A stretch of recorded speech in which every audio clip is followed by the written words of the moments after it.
Hi everyone and welcome back to the Lewis Pick Run Football Show. Today is part 4 of 5 of my early season Premier League preview. Today we'll be doing Manchester United, Newcastle United, Sheffield United and Southampton. So let's start with Man United and Ole Gunnar Solskjaer. Finished third in the Premier League last season. Everyone's still unsure about Ole Gunnar Solskjaer, but his record speaks for itself. Towards the end of last season they went 14 games unbeaten to get into the Champions League spot, and I think that sort of form, if they continue it, could see them finish even higher next season.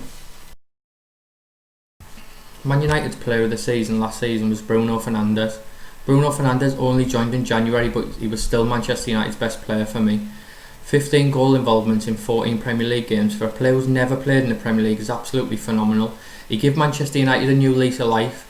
He gave the players in front of him a new lease of life. Rashford, Martial and Greenwood all seemed to start clicking once Bruno Fernandes was in that midfield. Pogba even started to look something like his former self, and I think if Manchester United to have a good season this season, Fernandes is the key again. So let's move on to the front three of Manchester United. Anthony Martial, Marcus Rashford and Mason Greenwood. 44 goals between them in the Premier League this season with the average age of just over 21. Them front three could go on to be Manchester United's front three for the next 10 years, and I think that's a great prospect for the club. They've been linked with Jadon Sancho, but I think if you bring Sancho in, it upsets the apple cart a bit. I mean, whose position does he take? If he takes Greenwood after breaking into the first team, I think it'll upset the lad, and I think Greenwood could go on to be anything he wants. For me, they don't need Sancho, and I think the amount of money that's being talked about, I wouldn't spend it. One of the first things Ole will have to do is pick his number one. David De Gea's been mistake after mistake for the last few seasons after looking like the best in the world. Dean Henderson was phenomenal for newly promoted Sheffield United next season, and there's no doubt in my mind he'll come back wanting to be number one. His experience in the Premier League is only going to help his case. For me, I'd take him back and he'd be my number one. 23-year-old, he could be Man United's keeper for the next 15 years. All in all for Man United, I don't think they're as strong as the top two, but if you look at the form towards the end of last season, it was Championship form, and Man United fans will be hoping that they can keep that up this season. Improvement, I think they could do with the central defensive midfielder. I think Matic is solid, but his legs are going a bit. For me, I'd go get Declan Rice from West Ham. He'd fit the team perfectly, and let Pogba and Fernandes go do what they want. I think they'll finish third again this season, but are closer to the top two than they have been. So let's move on to Newcastle United. Steve Bruce led them to a 13th place finish in the Premier League last season. I think that's an outstanding achievement. If you look at the stats, they're just well overachieving where they should be. Lowest average possession in the Premier League, second lowest goals scored in the Premier League, second lowest chances created in the Premier League.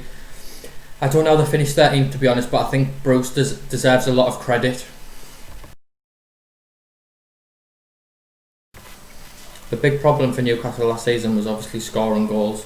John Joe Shelvey from centre midfield scored 6 Premier League goals, which made him Newcastle's top Premier League goal scorer last season. Joe Linton come in for a big price tag of £40 million. 2 goals in 38 games is just not good enough. Maybe next season, after having a season in the Premier League, he'll start to score goals, but I just don't see it. Newcastle definitely need improvement in the centre forward area if they want to stay above the relegation zone this season. The one player I did enjoy watching for Newcastle was Alan Saint-Maximin. Pace, power, skillful. He was only involved in 6 goals last season. I thought it would have been more, but when I've watched Newcastle, he does an amazing job at getting them up the pitch. Newcastle don't ever have much of the ball, so when they do, they need to make things happen.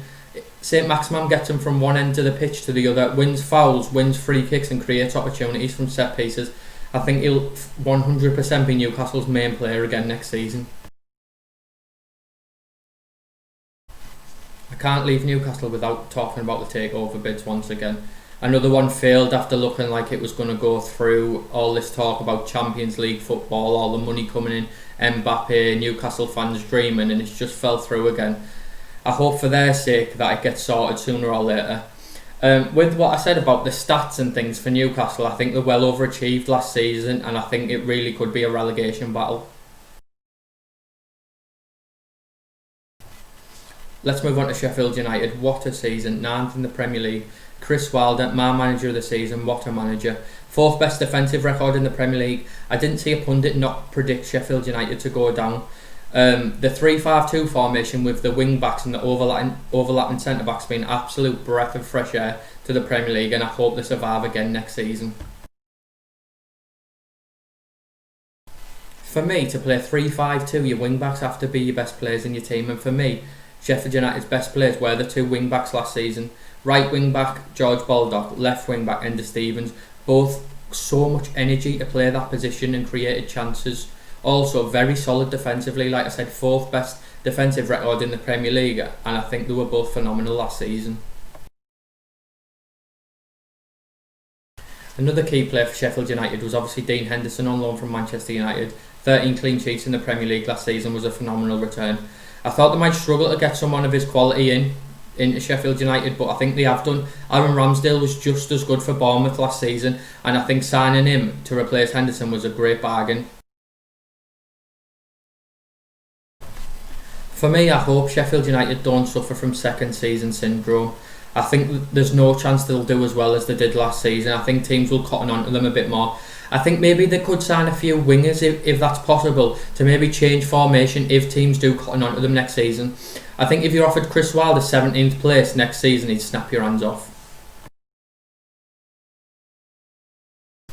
So let's move on to Southampton. If somebody told me on the 25th of October 2019 that Ralph Hasenhüttl would still be in charge and had just led Southampton to an 11th place finish, I would never ever believed you. On that day, they'd just been thumped 9-0 at home by Leicester City, and I expected him to be sacked the next day. I think he deserves tremendous credit for turning it around, and I think the board also deserve credit for sticking with him after such a horrendous performance. Southampton ended the season without a defeat in 7, winning 4, and it just proved the turnaround that the manager had created. Southampton's main player was obviously Danny Ings, 22 goals last season, just missed out unfortunately on the Golden Boot. Just shows what he could do when he stayed fit for the full season. I'd love to see him stay fit at Liverpool and not get that horrible injury when he first went there. Another key player for them was Højbjerg, who's just been sold to Tottenham. I think it's a big loss for Southampton, but hopefully they can replace him in the transfer market. So Southampton have just been linked with Danny Welbeck, and it looks like the deal could go through. Welbeck's available for just 5.5 million after Watford's relegation from the Premier League. Welbeck's made over 200 appearances in the Premier League, and I think if you can get that experience in for just 5.5 million, it's an absolute no-brainer. Can play left, can play right, and can play up front. He's been unlucky with injuries the past 2 seasons. If you can keep him fit, I think he starts for Southampton. If Ings stays fit, I'd see no problem with Southampton being involved in a relegation battle next season, comfortably mid-table, and a team to look forward to watching next season. So everyone, that was part 4-5 of my early season Premier League previews. Part 5, the conclusion, will be out on Sunday, where I'll be doing Tottenham, West Brom, West Ham and Wolverhampton Wanderers. Also coming up on my channel next week will be my first episode of my fantasy football tips and predictions. If that sounds like something you look forward to, hit that like, hit that subscribe button. It really helps my channel. Thanks for watching. See you next time.